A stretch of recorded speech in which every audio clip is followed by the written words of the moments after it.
إن الحمد لله نحمده ونستعينه ونستغفره ونعوذ بالله من شرور أنفسنا وسيئات أعمالنا من يهده الله فلا مضل له ومن يضلل فلا هادي له ونشهد أن لا إله إلا الله وحده لا شريك له ونشهد أن محمدًا عبده ورسوله أما بعد فإن خير الحديث كتاب الله وخير الهدي هدي محمد صلى الله عليه وسلم وشر الأمور محدثاتها وكل محدثة بدعة وكل بدعة ضلالة وكل ضلالة في النار. أما بعد فأعوذ بالله السميع العليم من الشيطان الرجيم. سابقوا إلى مغفرة من ربكم وجنة عرضها كعرض السماء والأرض ذلك فضل الله يؤتيه من يشاء والله ذو الفضل العظيم. اللهم صل على محمد وعلى آل محمد كما صليت على إبراهيم وعلى آل إبراهيم إنك حميد مجيد. اللهم بارك على محمد وعلى آل محمد كما باركت على إبراهيم وعلى آل إبراهيم إنك حميد مجيد. ہر قسم کی حمد و ثنا، بڑائی، کبریائی اللہ رب العالمین کے لیے. درود و سلام جناب محمد الرسول اللہ صلی اللہ علیہ وآلہ وصحبہ وبارک وسلم کی ذات اقدس پر. سامعین محترم، اسلام ہمیں کثرت سے نیک اعمال کرنے کی تلقین کرتا ہے. اللہ رب العزت کی عبادات، اللہ کے ساتھ پیار، لگاؤ اور محبت کی تلقین کرتا ہے. رسول اکرم صلی اللہ علیہ وسلم کا بھی یہی طرز عمل تھا کہ آپ کثرت سے عبادات کیا کرتے تھے اور اسی طرح آپ کے اصحاب وہ بھی نہایت تیزی سے اور کثرت سے نیک اعمال کیا کرتے تھے.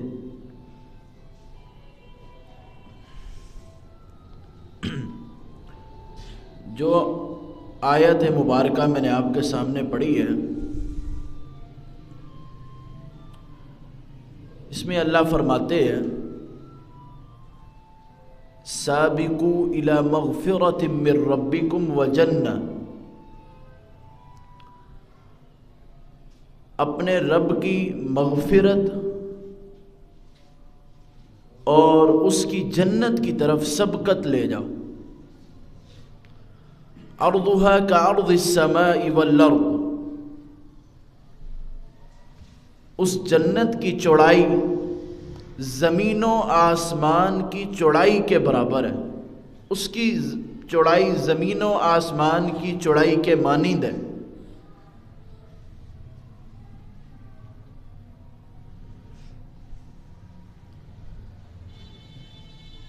ذَلِكَ لِتُؤْمِنُوا بِاللَّهِ وَرَسُولِهِ، اللہ رب العزت کی جنت کی طرف سبقت لے جانا اور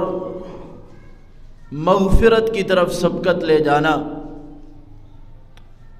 پھر ایمانداروں کو جنت کا ملنا، اس کی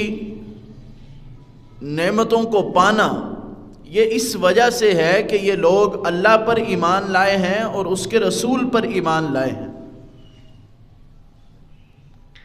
اللہ پر ایمان لانا اور رسول پر ایمان لانا، ان کی ہر ایک بات کو تسلیم کرنا، یہ بات ان کے جنت میں جانے کا سبب ہے اور اللہ سبحانہ و تعالی کی طرف سے بخشش کا سبب ہے۔ اللہ نے مزید فرمایا ذالک فضل اللہ یؤتیہ من یشاء، یہ اللہ رب کائنات کا فضل ہے، وہ جس کو چاہتا ہے عطا کرتا ہے، ایمان کی اسلام کی دولت سے نوازتا ہے، جنت میں داخلہ نصیب فرماتا ہے، بخشش کرتا ہے، یہ تمام اللہ رب العزت کے فضل ہیں۔ واللہ ذو الفضل العظیم، اور اللہ بڑے فضل والا ہے۔ اس سے ملتی جلتی آیت اللہ رب العزت فرماتے ہیں وَسَارِعُوا إِلَى مَغْفِرَةٍ مِّن رَبِّكُمْ وَجَنَّةٍ عَرْضُهَا السَّمَاوَاتُ وَالْأَرْضُ أُعِدَّتْ لِلْمُتَّقِينَ، اپنے رب کی مغفرت اور اس کی بخشش اور اس کی جنت کی طرف جلدی کرو، ایسے نیک اعمال کرو جو تم کو جنت میں لے جائیں، جن کی وجہ سے تمہارا رب تمہیں بخش دے، اپنی رحمتوں سے نوازے اور اس جنت میں داخل کرے جس کی چوڑائی آسمان اور زمین کی چوڑائی کے طرح ہے، اس کے برابر ہے، اس کی مانند ہے۔ اللہ نے مزید فرمایا یہ جنت اور اللہ کی بخشش، اس کی مغفرت ان کو ملتی ہے جو متقی ہوتے ہیں، اللہ سے ڈرنے والے ہوتے ہیں۔ ایک بات کا اندازہ لگائیں، ہمارے ہاں یہ معروف ہے اور حقیقت بھی اسی طرح ہے، جس چیز کی جتنی چوڑائی ہوتی ہے اس کی لمبائی اس سے زیادہ ہوتی ہے۔ اللہ رب العزت فرما رہے ہیں جنت کی جو چوڑائی ہے وہ زمین اور آسمان کی جتنی چوڑائی ہے، اس کا حساب لگا لیا جائے، جتنی چوڑائی ان کی بنتی ہے، اللہ رب العزت نے ایمانداروں کے لیے جو جنت بنائی ہے اس کی چوڑائی اتنی ہے۔ جب اس جنت کی چوڑائی آسمان اور زمین کی پیمائش کے مطابق ہے تو پھر اس کی لمبائی کتنی ہوگی، وہ جنت کتنی وسیع اور کتنی بڑی اور کتنی لمبی ہوگی جو اللہ رب العزت نے ایمانداروں کے لیے بنائی ہے۔ اس پچھلی آیت میں اللہ رب العزت نے دو باتوں کا تذکرہ کیا کہ وہ جنت ملتی کن کو ہے، ان کو ملتی ہے جو اپنے رب کی طرف جلدی کرتے ہیں۔ اسی آیت میں بھی اسی بات کا تذکرہ، جو نیک اعمال کو جلدی کیا کرتے ہیں اور اللہ کی رضا، اس کی بخشش چاہتے ہیں، اس کی جنت چاہتے ہیں۔ اور یہ لوگ ہویا کون کرتے ہیں؟ وہ جو اللہ پر ایمان لاتے ہیں، رسول پر ایمان لاتے ہیں اور ان کے دل کے اندر اللہ کا ڈر ہوا کرتا ہے۔ یہ تین چیزیں جب ایک بندہ اپنے اندر ڈال لیتا ہے اور مضبوطی سے اس پر عمل کرتا ہے، پھر وہ اپنے رب کی جنت کو بھی پا لیتا ہے، اس کی مغفرت اور اس کی رحمتوں کو بھی پا لیتا ہے۔ ایک اللہ کا ایمان، اللہ پر ایمان، رسول پر ایمان، اور دل میں جب اللہ کا ڈر ہو، اور یہ ڈر اسی صورت میں ہوتا ہے جب انسان کو اللہ پر مکمل ایمان ہوتا ہے۔ اللہ رب العزت مزید برآں فرماتے ہیں فَاسْتَبِقُوا الْخَيْرَاتِ أَيْنَمَا تَكُونُوا يَأْتِ بِكُمُ اللَّهُ جَمِيعًا، خیر کے کاموں میں، بھلائی کے کاموں میں، نیک کاموں میں سبقت لے جاؤ، بڑھ چڑھ کے حصہ لو اور نیکی کے کام کرو۔ اینما تکونوا یدرککم الموت، تم جہاں کہیں بھی ہوگے، جس جگہ پر بھی ہوگے، جب تمہاری موت کا وقت تمہیں آ لے گا تو تم کو موت آ جائے گی۔ جو اللہ رب العزت نے ایک ٹائم تمہارے لیے مقرر کر دیا ہے کہ یہ شخص اتنے وقت میں دنیا میں زندگی گزارے گا، جیسے ہی وہ وقت پورا ہوگا، تم جہاں پر بھی ہو، چاہے بڑے مضبوط سے مضبوط محلات میں کیوں نہ ہو، یا پہاڑوں کے اندر ہی چھپے ہوئے کیوں نہ ہو، ادھر غارے بنا کر اپنے آپ کو چھپا لو، وہاں پر ہی اگر کیوں نہ ہو، اور تمہاری موت کا وقت اگر آ چکا ہے تو پھر تم کو موت آئے گی۔ جب تمہارا ایک ٹائم پیریڈ کمپلیٹ ہو چکا ہے، پھر جہاں بھی تم ہوگے موت تم کو آ لے گی۔ اللہ نے کہا نیکیوں میں سبقت کرو، اور اس کے بعد فوراً موت کا تذکرہ کیا، اور فرمایا اللہ ہر چیز پر قادر ہے، وہ ہر کام کر سکتا ہے۔ اس میں ایک بات جو مجھے سمجھ آئی ہے کہ موت کے آنے سے پہلے جلد از جلد جتنا ہو سکتا ہے بندہ نیکی کے کاموں میں سبقت کرے۔ رسول اکرم صلی اللہ علیہ وسلم نے ارشاد فرمایا بادروا بالاعمال فتنا، فتنوں کے آنے سے پہلے نیک اعمال میں جلدی کرو۔ وہ فتنے کس طرح ہوں گے؟ جس طرح کقطع اللیل المظلم، جس طرح ایک تاریک شب کے ٹکڑے ہوتے ہیں، وہ فتنے بھی لوگوں پر اسی طرح برسیں گے۔ یصبح الرجل مؤمنا ویمسی کافرا او یمسی مؤمنا ویصبح کافرا، صبح ہوگی بندہ مومن ہوگا، ایمان کی حالت میں ہوگا، شام تک وہ بندہ کافر ہو چکا ہوگا۔ اگر شام کو بندہ ایمان کی حالت میں ہے تو صبح تک وہ انکار کر چکا ہوگا، کافر بن چکا ہوگا۔ ایسے فتنے، جب فتنوں کی بھرمار ہوگی، ہر طرف سے آزمائش ہوگی، اللہ رب العزت سے دعا کرتے ہیں اللہ ہم سب کو ہر قسم کے فتنوں سے محفوظ فرمائے۔ ایسے فتنوں کے آنے سے پہلے نیک اعمال میں جلدی کرو، موت کے آنے سے پہلے بھی جلدی کرو، اور اس موت قیامت کے قریب جو فتن آنے والے ہیں ان فتنوں کے آنے سے پہلے بھی نیک اعمال کے اندر جلدی کر لو۔ آپ نے فرمایا انسان اپنے دین کو، اپنے ایمان کو معمولی سی دنیا کی کسی قیمت کی وجہ سے بیچ دے گا، ایسی کیفیت بن جائے گی، اپنے ایمان کو بیچنے کے لیے بندہ تیار ہوگا۔ اگر ہم گہرائی کے ساتھ دیکھیں تو ہم آج اسی حالت پر موجود ہیں کہ ہم اپنے دین کو، اپنے اسلام کو کسی نہ کسی صورت میں بیچ رہے ہیں۔ ہم ذرا خود اپنے ضمیر کو جھنجھوڑیں اور سوچیں کہ کیا ہم تو کہیں اس کام میں ملوث نہیں ہیں کہ ہم اپنے ایمان کو بیچ رہے ہوں معمولی سی دنیا کی خاطر، ایک نوکری کی وجہ سے یا رزق کی تلاش میں ہم اپنے رب کو بھول گئے ہیں۔ تو ہم یہ سوچیں کہ ہم معمولی سی دنیا کی پونجی کی خاطر اپنا ایمان، اپنا اسلام بیچ رہے ہیں۔ ہر شخص اپنے اوپر غور کرے، اپنے ضمیر کو جھنجھوڑے اور اکیلے بیٹھ کر اس بات کے متعلق سوچے کہ کیا ہم اپنے اسلام کو، اپنے دین کو بیچ تو نہیں رہے۔ ہر شخص کو اس بات پر غور کرنا چاہیے۔ ہم اگر صحابہ کرام رضوان اللہ علیہم اجمعین کی سیرت کا مطالعہ کریں، ان کے واقعات پڑھیں، تو ہمیں معلوم ہوتا ہے کہ وہ کس طرح نیک اعمال میں سبقت لے جایا کرتے تھے۔ رسول اکرم صلی اللہ علیہ وسلم، احد کا موقع ہے، ایک شخص نے آپ سے پوچھا اللہ کے رسول اگر میں کفار کے ساتھ لڑوں اور میں شہید ہو جاؤں، مجھے مار دیا جائے تو میں کہاں جاؤں گا؟ آپ نے فرمایا فی الجنہ، تو جیسے شہید ہوگا جنت میں داخل ہو جائے گا۔ سیدنا جابر رضی اللہ تعالی عنہ اس حدیث کے راویاں فرماتے ہیں اس شخص کے ہاتھ میں کھجوریں تھیں، اس نے کھجوریں وہیں پھینکی اور لڑا، جہاد کیا اللہ کے راستے میں، اس نے لڑا اور وہ بندہ شہید ہو گیا اور وہ جنت میں داخل ہو گیا۔ یہ ان کا طریقہ کار تھا۔ یہاں اللہ کے رسول کی زبان سے سنا کہ اگر میں کفار سے لڑتا ہوا شہید ہو جاؤں گا اور جنت میں جاؤں گا، اس نے اب اپنی اس کھجور کی بھی پرواہ نہیں کی، اس کو پھینکا اور سیدھا میدان جنگ میں کود پڑا اور دشمنوں کا مقابلہ کیا اور اس نے شہادت کی موت پائی۔ اور اسی طرح ایک اور موقع ہے، وہ بھی احد کے موقع پر رسول اکرم صلی اللہ علیہ وسلم نے اعلان کیا یہ میرے ہاتھ میں تلوار ہے،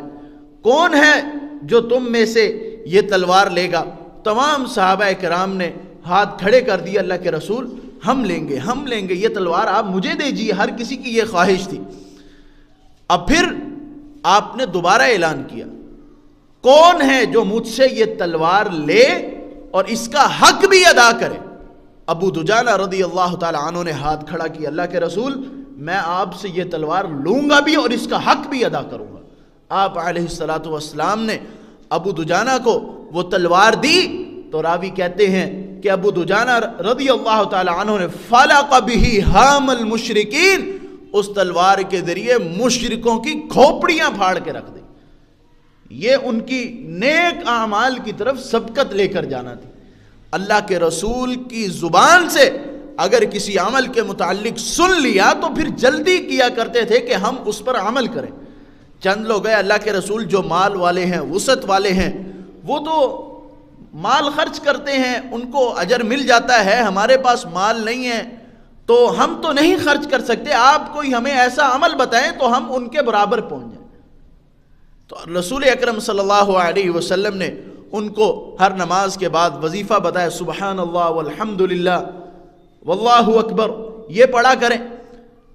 جب وہ پڑھنے لگے، جب مالدار لوگوں نے جو اللہ کے راستے میں خرچ کیا کرتے تھے انہوں نے دیکھا یہ نماز کے بعد بیٹھ جایا کرتے ہیں اور پڑھتے کیا ہیں، معلوم ہوا کہ یہ رسول اکرم صلی اللہ علیہ وسلم سے پوچھ کر آئے ہیں اور پڑھنے لگ گئے ہیں، انہوں نے بھی پڑھنا شروع کر دیا۔ اب وہ پہلے والے لوگ پھر پہنچ گئے، اللہ کے رسول ہم تو چاہتے تھے ان سے آگے نکل جائیں، وہ جو ورد آپ نے ہمیں بتایا تھا وہ بھی پڑھنا شروع ہو گیا۔ آپ نے فرمایا یہ اللہ کا فضل ہے، اللہ جسے چاہے دے، اللہ نے ان کو مال دیا ہے، وہ خرچ کرتے ہیں، اللہ رب العزت تمہیں بھی مال عطا کرے کبھی تو تم بھی خرچ کر لیں۔ اب ان کا یہ طریقہ کار تھا، رسول اکرم صلی اللہ علیہ وسلم کی زبان سے ورد سنا، ذکر سنا، سبقت کی کہ ہم سب اس کو پڑھیں تاکہ ہمارے نامہ اعمال میں ہماری نیکیوں کے اندر اضافہ ہو۔ ہماری خواہش اور ہماری تڑپ بھی یہی ہونی چاہیے کہ ہمارے نامہ اعمال کے اندر نیکیوں میں اضافہ ہونا چاہیے۔ اللہ ہم سب کو کثرت سے نیکیاں کرنے کی توفیق عطا فرمائے۔ رسول اکرم صلی اللہ علیہ وسلم سے پوچھا گیا ای الصدقۃ اعظم اجرا، اللہ کے رسول کون سا صدقہ اجر کے اعتبار سے سب سے بڑا ہے؟ ایسا صدقہ کرنا بتائیں، ایسا خرچ کرنا بتائیں کہ ہم اللہ کے راستے میں خرچ کریں تو ہمیں بہت زیادہ اجر ملے۔ رسول اکرم صلی اللہ علیہ وسلم نے فرمایا تو خرچ کرے اس وقت انت صحیح شحیح وتخشى الفقر وتأمل الغنى، اس حالت میں تو خرچ کرے کہ تو تندرست ہو، صحیح صحت مند ہو، شحیح تجھے یہ بھی خواہش ہو کہ تیرے پاس مال ہونا چاہیے، وتخشى الفقر، اور جب تو خرچ کرے تو پھر تیرے دل میں یہ ڈر بھی ہو کہ اگر میں خرچ کروں گا تو میرے مال میں کمی آ جائے گی، وَتَأْمَلَ الْغِنَا، اور پھر تیرے دل میں یہ امید بھی ہو کہ اگر میں اپنے پاس مال جمع کر کے رکھوں گا تو میں غنی بن جاؤں گا۔ تین باتیں اس حدیث کے اندر ہیں، یہ کیفیت جب ہماری بنے گی اور اس کیفیت کے دوران جب ہم خرچ کریں گے تو یہ سب سے بڑا خرچ کرنا ہے اور بہترین ہے اجر کے اعتبار سے۔ کس وقت ہم تندرست ہیں، جیسے اب ہماری حالت ہے، صحت مند ہیں، اور ہم سب کی یہی خواہش ہے کہ ہمارے پاس مال ہونا بھی چاہیے، اور ہم سب کے دل میں یہ بھی ہے کہ اگر ہم کسی کو کوئی پیسہ کوئی دیں گے ہمارے مال میں کمی بھی ہو جائے گی، اور ہمارے دل میں یہ خواہش بھی ہے اگر ہم اس کو نہیں دیں گے اور جمع کر کے رکھیں گے تو ہمارے مال میں اضافہ بھی ہوگا۔ یہ تین باتیں جب ہمارے دل میں ہوں، اس صورتحال میں جب ہم خرچ کریں گے تو یہ سب سے بڑا اجر ہے اس صورت میں جب ہم خرچ کریں گے۔ اور پھر آپ نے فرمایا حتی تمہلا حتی اذا بلغت الحلقوم، ایسا نہ ہو کہ یہ کیفیت ہو اور تو خرچ نہ کرے، ڈرتا رہے میں غریب ہو جاؤں گا، میں کمزور ہو جاؤں گا، میرا مال ختم ہو جائے گا، اس ڈر کی وجہ سے تو خرچ نہیں کرتا، حتیٰ کہ جب حتی اذا بلغت الحلقوم،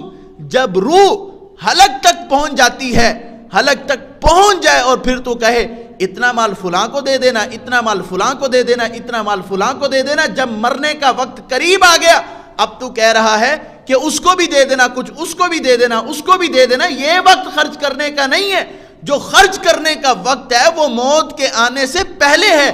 جب موت آ رہی ہے اور انسان اگر کوئی مال چھوڑ کے جا رہا ہے، اب اس پر اس کا حق نہیں، اس پر جو اس مال پر جو حق ہے وہ اپنے پیچھے جو ورثاء چھوڑ کے جا رہا ہے ان کا حق ہے۔ اب اس حدیث میں جو یہ بات آئی ہے وہ یہ کہ انسان اس کنڈیشن میں خرچ کرے جو اس حدیث کے اندر ذکر کی گئی ہے، اور موت کے آنے سے پہلے خرچ کرے۔ فَاسْتَبِقُوا الْخَيْرَاتِ أَيْنَمَا تَكُونُوا يَأْتِ بِكُمُ اللَّهُ جَمِيعًا، نیکیوں میں جلدی کرو، اللہ کے راستے میں خرچ کرو، کہیں ایسا نہ ہو کہ موت آئے اور پھر تمہیں افسوس ہو کہ کاش میرا اتنا مال ہے، میں کچھ اللہ کے راستے میں دے بھی دیتا، کسی غریب کا بھلا ہی کر لیتا، مرتے وقت تمہیں افسوس نہ ہو۔ اس مرنے کے وقت کے آنے سے پہلے تم اللہ کے راستے میں کچھ خرچ کر جاؤ۔ فَاسْتَبِقُوا الْخَيْرَاتِ أَيْنَمَا تَكُونُوا يُدْرِكْكُمُ الْمَوْتِ، یہ آیت اپنے ذہن میں بٹھائیں اور اس پر غور کریں کہ رب کائنات ہمیں کیا کہنا چاہ رہے ہیں۔ ہم نیکیوں میں، نیک اعمال میں جلدی کریں، نماز پڑھیں، اللہ کی عبادات کریں، اگر ہمارے پاس استطاعت ہے ہم حج کریں، اللہ کا گھر دیکھ سکتے ہیں، زیارت کر سکتے ہیں، عمرہ کر سکتے ہیں، عمرہ کریں۔ اس عمر میں جب ہمارے پاس ہر سہولیات موجود ہیں، مال بھی ہے، ہم خرچ کر بھی سکتے ہیں، تو پھر ہم خرچ کریں۔ اگر ہم اپنی تندرستی کی حالت میں یہ عمل کر لیں گے تو ہمارے لیے یہ زیادہ باعث اجر ہے۔ اگر نہیں کریں گے اور مرتے وقت ہمیں افسوس ہو کاش میں نمازیں پڑھتا رہتا، کاش اللہ نے مجھے تو پیسے بھی دیے تھے، میں حج بھی کر لیتا، عمرہ بھی کر لیتا، اور اپنے گناہوں کی معافی بھی کروا لیتا، توبہ بھی کر لیتا۔ مرتے وقت اگر بندے کو افسوس ہوگا تو اس کا کوئی فائدہ نہیں۔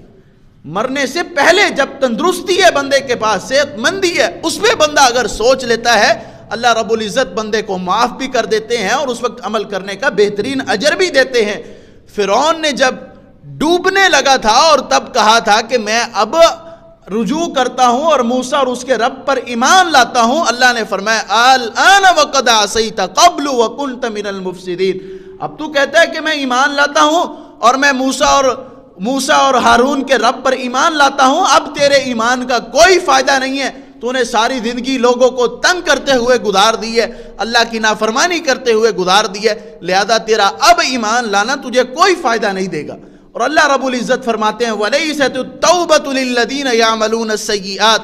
حَتَّى إِذَا حَضَرَ أَحَدَهُمُ الْمَوْتُ قَالَ إِنِّي تُبْتُ الْآنَ، جب اللہ اس بندے کی توبہ کو قبول نہیں کرتے، جب بندے پر موت کا وقت آ جاتا ہے اور وہ کہتا ہے انی تبت الآن، میں اب توبہ کرتا ہوں، اللہ فرماتے ہیں وَلَلَّذِينَ يَمُوتُونَ وَهُمْ كُفَّارٌ، یہ جب مرتے ہیں تو کفر کی حالت میں مرتے ہیں۔ اللہ رب العزت نے ایسے لوگوں کے لیے دردناک عذاب تیار کر رکھا ہے۔ ہمیں غور کرنا چاہیے، ہمارے پاس عقل بھی ہے، شعور بھی ہے، فہم ہے، سمجھ سکتے ہیں تو ہم سمجھیں۔ اللہ رب العزت نے ہمیں زندگی دی ہے تو اس زندگی کے اندر کثرت سے نیک اعمال کریں اور حد الامکان کوشش کریں کہ کبھی ہم سے کسی قسم کی کوئی برائی نہ پھیلے۔ اللہ رب العزت ایسے لوگوں کو بھی بڑی سخت وعید سناتے ہیں، فرمایا ان الذین یحبون ان تشیع الفاحشۃ فی الذین آمنوا، جو لوگ یہ پسند کرتے ہیں کہ وہ ایمانداروں کے اندر بے حیائی کو پھیلا دیں، اللہ فرماتے ہیں لہم عذاب علیم فی الدنیا والآخرہ، ایسے لوگوں کے لیے اللہ رب العزت نے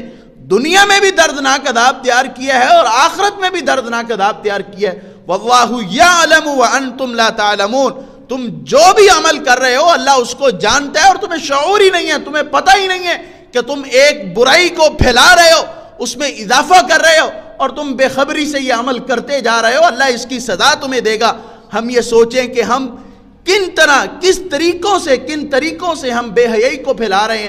آج جو ہمارے ہاں زیادہ معروف ہے، جو آپ بھی اس میں ملوث ہوں گے، اکثر لوگ ہوتے ہیں، میں وہ آپ کے سامنے ذکر کر دیتا ہوں۔ ہم میں سے اکثر نوجوان موبائل یوز کرتے ہیں، فیس بک اور واٹس ایپ پر سٹیٹس بھی لگایا کرتے ہیں، اس میں ہم ایک 30 سیکنڈ کا گانے کا کلپ لگا دیتے ہیں جس کو آگے 50 لوگ 30 لوگ سنتے ہیں اور پھر فرمائش ہوتی ہے یہ کلپ جو آپ نے لگایا ہمیں بھی بھیجیں۔ یہ اب ایک 30 سیکنڈ کا کلپ اس نے جو اپنے سٹیٹس پر لگایا اور اس نے آگے لوگوں کو سنایا اور وہ سنتے گئے، جیسے جیسے جتنے لوگ سنتے جائیں گے اس کے نامہ اعمال میں بدی کا اضافہ ہوتا رہے گا، گناہ کا اضافہ ہوتا رہے گا۔ یہ ہم لوگ اپنے ہاتھوں سے ایک برائی کو پھیلا رہے ہیں، ایک برے کام کی ترویج کر رہے ہیں، جبکہ ایک مومن کو اور ایک متقی کو یہ زیب نہیں دیتا کہ وہ اس طرح کا کام کرے۔ ہمیں ہر صورت میں، یا جیسے ہمارے ہاں مشہور ہے کہ پورے پاکستان کے اندر کثرت سے سینما ہاؤس بنائے جائیں گے اور وہاں پر لوگ آئیں گے اور موویز وغیرہ دیکھیں گے. جس کا یہ عقیدہ ہے اور جو یہ نظریہ رکھتا ہے کہ میں نے یہ عمل کرنا ہے، تو وہ اس آیت کو اپنے ذہن میں رکھے کہ اللہ فرماتے ہیں جو لوگوں کے اندر بے حیائی کو پھیلا رہے ہیں ان کے لیے دنیا میں بھی عذاب ہے، دردناک عذاب ہوگا، آخرت میں بھی دردناک عذاب ہوگا. اللہ ان تمام لوگوں کے عملوں کو دیکھ رہا ہے اور انہیں ڈھیل دیے ہوئے اور پکڑے گا اس وقت جب قیامت کا دن ہوگا. اللہ رب العزت اپنی پاک کلام کے اندر یہ بات بار بار فرماتے ہیں، میں سب کچھ جانتا ہوں، میں سب کچھ دیکھ رہا ہوں، تم کیا کر رہے ہو اور کس طرح تم زندگی گزار رہے ہو، کس طرح میری نافرمانی میں زندگی بسر کر رہے ہو، میں تمہارے تمام حالات کو جانتا ہوں، لیکن اس کے باوجود بھی ڈھیل دیتا ہوں. اس دن تمہارا فیصلہ ہوگا، اس دن عدالت لگے گی اللہ رب العزت کی بارگاہ میں، پھر فیصلہ کیا جائے گا کون ناحق تھا، کون زیادتی کیا کرتا تھا، کون ظلم کیا کرتا تھا، کون گناہ کے کام کیا کرتا تھا. اللہ رب العزت اس دن فیصلہ کریں گے. لہذا